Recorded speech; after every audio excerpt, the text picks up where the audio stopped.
Padma HD YouTube চ্যানেলের পক্ষ থেকে শুভেচ্ছা জানাচ্ছি। আমি আবিদ হাসান। দর্শক কেমন আছেন? নিশ্চয়ই ভালো আছেন।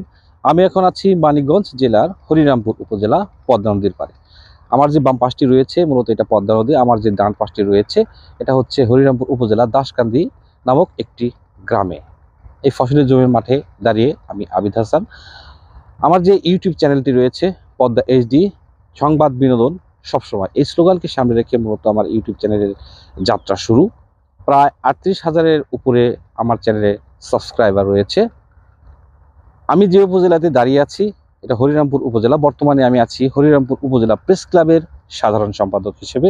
কাজ করেছি এটিএন নিউজে মানিকগঞ্জ জেলা প্রতিনিধি হিসেবে।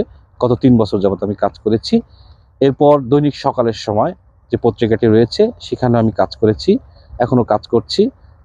আর যে ইংরেজি যে পত্রিকা দি বাংলাদেশ টুডে, সেই দি বাংলাদেশ টুডেতে আমি হরিরামপুর উপজেলা প্রতিনিধি হিসেবে আছি, ডিজিটাল করেসপন্ডেন্ট হিসেবেও কাজ করছি